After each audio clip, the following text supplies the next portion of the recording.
नमस्कार साथियों, SL classes study point में एक बार पुनः आप सभी का हार्दिक स्वागत एवं अभिनंदन। साथियों, मुझे विश्वास है कि आपकी तैयारी बहुत अच्छी चल रही होगी और बढ़िया तरीके से एक रास्ता ले रही होगी और रास्ते पे चल गई होगी और अभी अपने गंतव्य स्थान तक पहुंचने में पूर्ण रूप में विचार कर रही होगी और मेहनत की तरफ लग रहे होंगे। ये अरमान लिए हुए मैं आपके ऊपर विश्वास करके आज के क्लास का अपन आगाज करते हैं एक विशेष मोटिवेशन के साथ में कि आंखों में अरमान लिया, मंजिल को अपना मान लिया, अब मुश्किल क्या आसान क्या, जब ठान लिया तो ठान लिया। इसी बात को मैं लेते हुए आज की क्लास का आगाज करता हूं। और कल के क्लास के अंदर अपन ने डिस्कस किए थे बल के बारे में और बल की सामान्य जो परिभाषा है उसके बारे में अपन ने कल की क्लास के अंदर डिस्कस किया था। आज की क्लास के अंदर अपन बात करेंगे बल के प्रकारों के बारे में। बल के जो प्रकार है उसके बारे में अपन डिस्कस करेंगे। तो यहां से मैं बढ़िया हेडिंग लगा देता हूं, बल के प्रकार, टाइप्स ऑफ फोर्स, मतलब बल के प्रकार। और बल के प्रकारों के अंदर विशेष प्रकार के प्रकार अपन अध्ययन करेंगे। सबसे पहला प्रकार आता है वो है संपर्क बल। कौन सा बल? संपर्क बल। संपर्क बल की अगर मैं परिभाषा आपको बताऊं, पहला प्रकार है वो है संपर्क बल। और संपर्क बल की मैं आपको अगर परिभाषा बताऊं, ऐसा कह सकता हूं कि वह बल जो किसी वस्तु के संपर्क में आने पर ही लगते हैं, वह बल जो किसी वस्तु के संपर्क में आने से लगते हैं, किसी वस्तु के संपर्क में आ गया, शब्द के अंदर ही उसका अर्थ छिपा हुआ है साथियों। मतलब वह बल जो किसी वस्तु के संपर्क में आने से लगता है उसको अपन क्या कहते हैं? संपर्क बल। वह बल जो किसी वस्तु के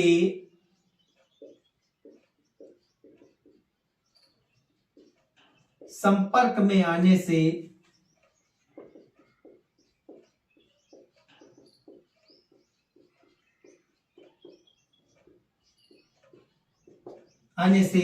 लगता है। ठीक है, अगर मैं इसके उदाहरण की बात करूं, एग्जाम्पल की बात करूं कि संपर्क बल के अंदर कौन कौन आता है, संपर्क बल का क्या उदाहरण कहोगे? तो इसके अंदर संपर्क बल के अंदर दो बल आते हैं। क्या आते हैं? दो बल। एक आता है घर्षण बल और वह दूसरा आता है पेशीय बल। दो बल इसके अंदर आते हैं, एक आता है घर्षण बल और दूसरा आता है पेशीय बल। मतलब घर्षण बल और पेशीय बल दोनों किसके उदाहरण है? संपर्क बल के उदाहरण है। अभी देखो क्या होता है घर्षण बल और क्या होता है घर्षण बल और क्या होता है पेशीय बल। पहले अध्ययन करते हैं घर्षण बल के बारे में। किस बल के बारे में? घर्षण बल के बारे में। पहला आता है घर्षण बल, मतलब संपर्क में रखी हुई दो वस्तुओं के मध्य लगने वाले बल को, संपर्क में रखी हुई दो वस्तुओं के मध्य लगने वाला बल जो दोनों वस्तुओं के बीच आपेक्षिक गति करने पर गति का विरोध करता है।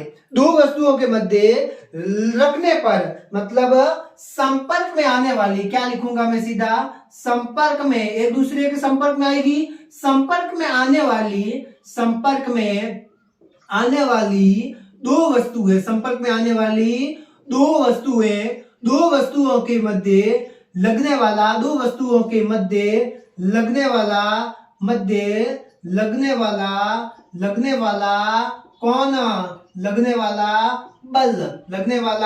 बल जो दोनों वस्तुओं के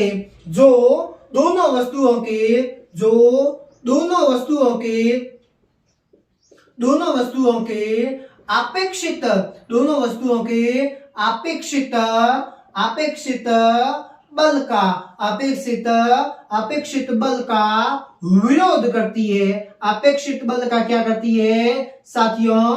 विरोध करती है। उसको ही अपन क्या कहते हैं? घर्षण बल कहते हैं। मतलब कुल मिला के कहने का मतलब मेरा ये है कि जो वस्तुएं होगी उनके अंदर जो आपस में अपेक्षित बल, सॉरी अपेक्षित बल लीजिए, अपेक्षित गति दोनों के मध्य अपेक्षित गति, और इस गति का क्या करते हैं, विरोध करते हैं। अपेक्षित गति और इस गति का क्या करते हैं, गति करने पर गति का क्या करते हैं, विरोध करते हैं। अपेक्षित गति का क्या करते हैं, विरोध करते हैं। उसको अपन क्या कहते हैं, घर्षण बल कहेंगे। जैसे ये दोनों रखी है वस्तु, मैं इसके ऊपर फोर्स ऐसा बल लगा रहा हूं, फोर्स लग रहा है इसके ऊपर, और ये वस्तु एक दूसरे के साथ में घर्षण उत्पन्न कर रही है, और एक दूसरे के मध्य गति के कारण जो अपेक्षित गति लग रही है, उस गति का एक दूसरे के साथ में क्या करते हैं, विरोध करते हैं। और विरोध के कारण कौन उत्पन्न होता है, घर्षण उत्पन्न होता है। कौन उत्पन्न होता है,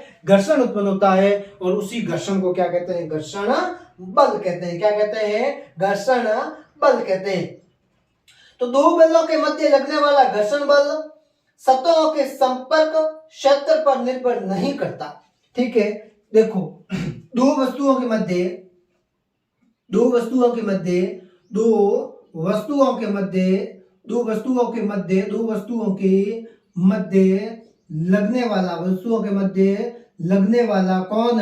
लगने वाला घर्षण बल, लगने वाला कौन सा बल, घर्षण बल उन वस्तुओं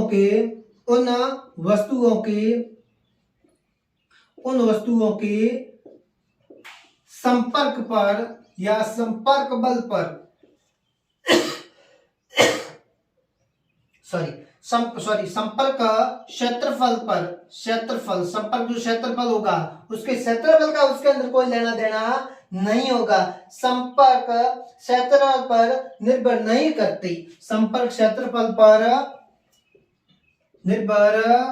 निर्भर नहीं करता।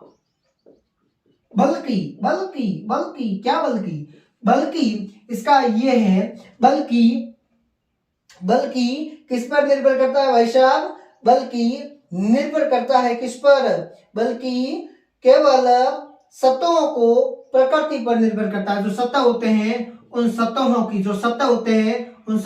सतहों की क्या किस पर निर्भर करता है, प्रकृति पर निर्भर करता है। किस पर निर्भर करता है, प्रकृति पर निर्भर करता है। सतहों की प्रकृति पर क्या करता है, निर्भर करता है। उसके बाद में देखना साथियों, अगला पॉइंट इसके अंदर आता है घर्षण के अंदर अगला पॉइंट आता है, घर्षण बल को कम करने हेतु मशीनों में स्नेहक तथा बॉल बीयरिंग का प्रयोग किया जाता है। घर्षण बल को कम करने के लिए, घर्षण बल को कम करने के लिए, घर्षण बल को क्या करने के लिए, कम करने के लिए मशीनों में, किसमें, कम करने के लिए मशीनों में किसका उपयोग किया जाता है।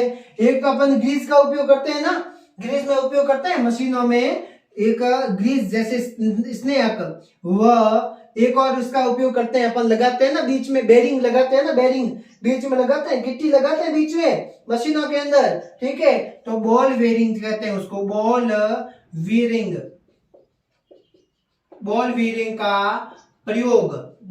का प्रयोग किया जाता है। किसका प्रयोग किया जाता है, बॉल बीयरिंग का प्रयोग किया ता हे। ओके, उसके बाद में अगला पॉइंट है मेरे प्यारे साथियों, अगला पॉइंट है, मनुष्य घर्षण बल के कारण ही सीधा खड़ा रह पाता है तथा चाल करता है। मनुष्य की बात करें, आप मनुष्य हो, हम मनुष्य हैं, आप मनुष्य हो ना। मनुष्य घर्षण बल के कारण, आपको पूछ ले, मनुष्य किस बल के कारण सीधा खड़ा रह सकता है। क्या खड़ा रह सकता है, सीधा खड़ा रह सकता है। तो किस बल के कारण सीधा खड़ा रह सकता है, आप क्या कहोगे, घर्षण बल, सीधा खड़ा रह सकता है। और क्या कर सकता है, और सीधा खड़ा रह सकता है, और क्या कर सकता है, मनुष्य घर्षण बल के कारण सीधा खड़ा रह सकता है, और क्या कर सकता है, एक और काम कर सकता है, चाल करता है। क्या करता है, चाल, सीधा खड़ा रह सकता है और चल पाता है या चाल करता है, चल पाता है लिख सकते हो या फिर चाल करता है। तो ये विशेष कुछ घर्षण के पॉइंट है जो आपके एग्जाम में पूछने लायक होते हैं। इसके बाहर कुछ भी नहीं पूछेगा, ये मुख्य पॉइंट है। 3-4 पॉइंट अगर ये याद कर लोगे ना तो घर्षण के बारे में बहुत है। ठीक है, तो इसके अंदर से प्रश्न बन रहा है। ठीक है, संपर्क में आने वाले दो वस्तुओं के मध्य लगने वाला बल जो दोनों वस्तुओं के अपेक्षित गति का विरोध करते हैं क्या कहलाते हैं? घर्षण बल कहलाते हैं। दो वस्तुओं के मध्य लगने वाला घर्षण बल उन वस्तुओं के संपर्क क्षेत्र पर निर्भर नहीं करता बल्कि सतहों की प्रकृति पर निर्भर करता है। अगला पॉइंट है, घर्षण बल को कम करने के लिए मशीनों में किसका उपयोग किया जाता है? स्नेहक या फिर बॉल बीयरिंग का प्रयोग किया जाता है। या तो स्नेहक का प्रयोग करते हैं या फिर किसका प्रयोग करते हैं? बॉल बीयरिंग का प्रयोग करते हैं। मनुष्य घर्षण बल के कारण सीधा खड़ा रह सकता है और चल सकता है। किस बल के कारण? घर्षण बल के कारण सीधा खड़ा रह सकता है और चल सकता है। ठीक है, तो इसके अंदर बहुत सारे मतलब ऐसे होते हैं उदाहरण, और मैं 1-2 आपको उदाहरण और बताता हूं, आप इसका ले लो स्क्रीनशॉट।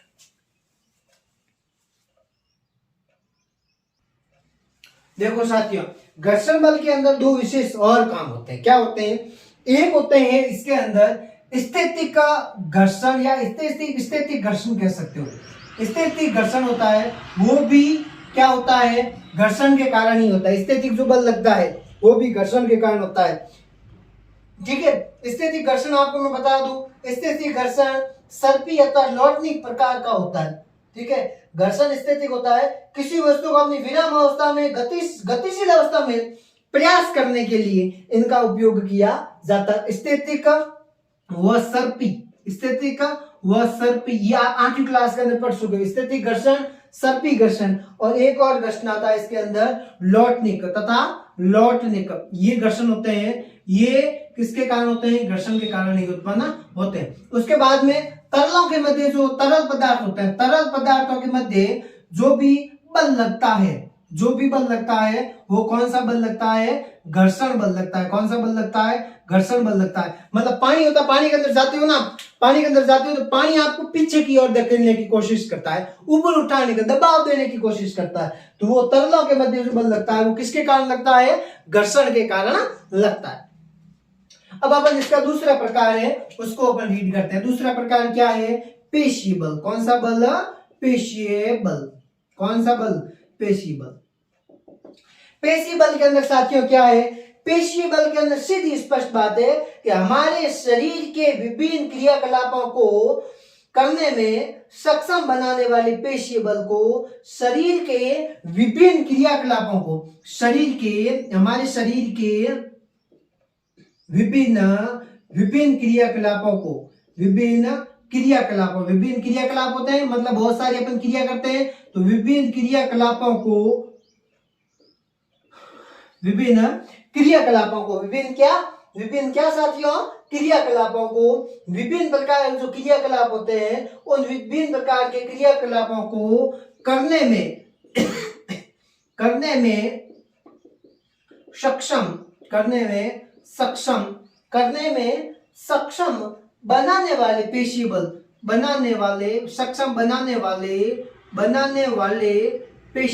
बनाने वाले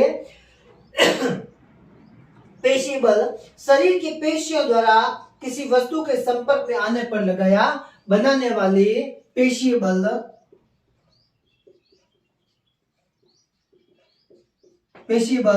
शरीर के विशेष संपर्क के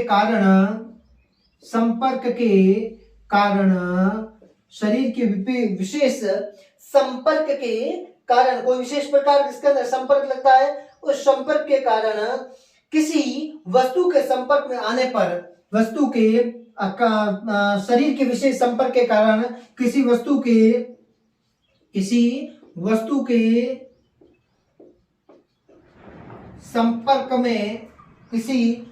के संपर्क में आने पर क्या किया जाता है? लगता है। वस्तु के संपर्क में आने से ये क्या होता है? बल लगता है। तो ये पेशी बल है, इसके अंदर जैसे अपने शरीर के अंदर अपन किसी वस्तु को उठाते हैं तो अपनी ये पेशियां हैं अपनी खड़ी होती है, ठीक है, और एकदम खिंचाव होता है उनके मध्य क्या होता है, खिंचाव होता है, जो किस बल के कारण होता है, पेशी बल के कारण होता है। पेशी बल किसी वस्तु के संपर्क में आते हैं, किसी वस्तु के संपर्क में आते हैं, उसके कारण पेशी बल उत्पन्न होता है। तो ये विशेष बात है इसके अंदर, आप इसका अध्ययन कर लो। अपन अगली क्लास के अंदर इसके बारे में एकदम अच्छे से वापस बढ़िया तरीके से अगले प्रकारों के बारे में अध्ययन करते हैं। तो आप इन क्लासों को बढ़िया तरीके से लाइक करो, कमेंट के अंदर बताओ कैसी लगी क्लास है, और शेयर करो अपने भाइयों बहनों तक, ठीक है। मिलते हैं अगली क्लास में, अगली वीडियो में, तब तक के लिए राम राम, जय हिंद।